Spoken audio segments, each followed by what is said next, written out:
guys, Old Crow Gaming here, and it's April, and you're not watching me play Fallout, so I think you know what this means.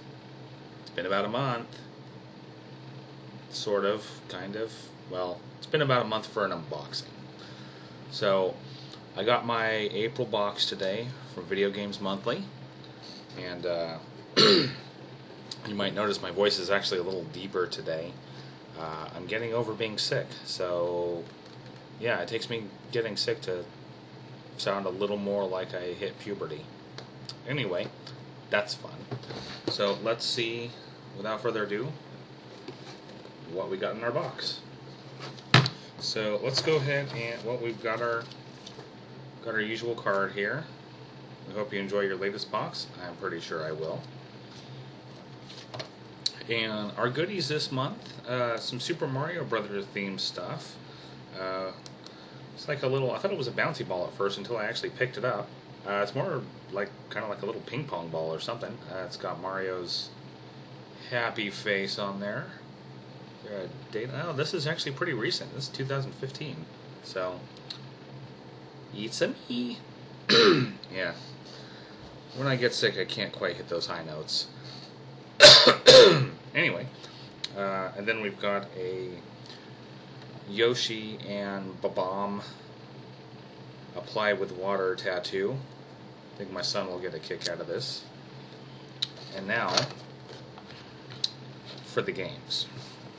So we've got we've got our usual 5-game box here. No 1-ups, 2-ups, any ups this time around, but we still got a mix of Super Nintendo and Nintendo games. So we'll start with Super Nintendo. And and Video Games Monthly was kind enough to tell me that they packed this one off my wish list, so I've definitely got a few wish list games on here. So our first one here is a little gem from Bandai, Mighty Morphin Power Rangers. This is actually a pretty decent game. I used to play this at my cousin's house years ago. It's a nice little beat 'em up. Definitely need to clean the cartridge here a little bit, but good condition. Give that a load up later. Play it for old time's sake. And then we've got the second fighter in my collection now, Art of Fighting, which is by, I guess this was published by Takara, but developed by SNK. I think this is the third SNK game in my collection. The other two being Little League Championship Baseball, or softball, some sports game, and Crystalis, which is an awesome action RPG. Now for the NES games, and this one I've actually talked about before in my first and only Useless Video Games trivia video. We've got Time Lord, published by Milton Bradley, but actually developed by, I don't know if they were known as Rare by the time this came out. They might have been known under their other name, which escapes me at the moment. It's been a long time since I've played this, a couple of decades actually. I don't remember this being a completely horrible game. I remember it being very difficult and not very good. But the music in this game is pretty damn good. Pretty damn good. I enjoy it. If you want to know a little more about the music in this, check out my Useless Video Game trivia video. I'll put a link in the description below. If you actually want to check it out, go check it out. And if you have ideas for other Useless Video Game trivia videos, let me know in the comments, and I'll see what I can do. So we've got a couple more games here. We've got, oh, this was by Mindscape. Okay, Atari, makes sense, okay. It's actually labeled with Tengen on here, too. But it's not a black cartridge. It's not a black Tengen cart. It's a typical gray cart. Gauntlet 2. This is a fun game.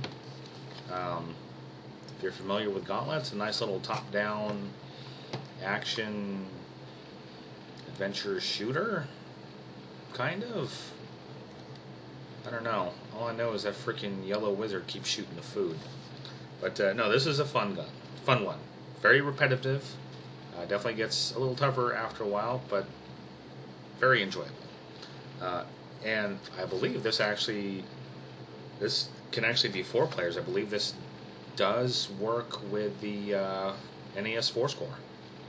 So if I ever get a hold of one of those and actually get some friends up here, maybe we'll have a Gauntlet 2 party. Who knows? If anything, I can play it with my son. And finally, definitely the best of the bunch in my opinion. This is another one I grew up with. And really good, really hard. Ninja Gaiden 2.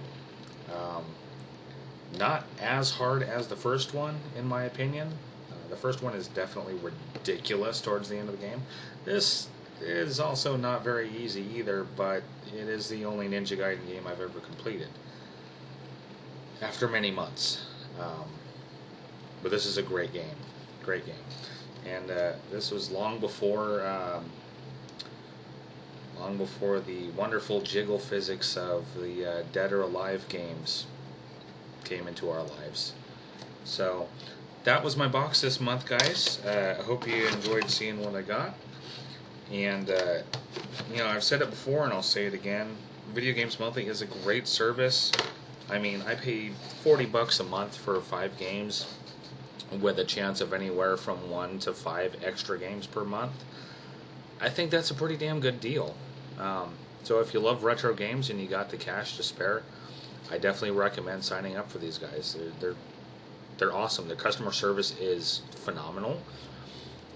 You know, and it's really worth it. So anyway, I'll talk to you guys later, and stay tuned for a new Fallout video. I don't know if I'll have one up before the weekend, but I should have one up by the weekend. So enjoy. Thanks for watching.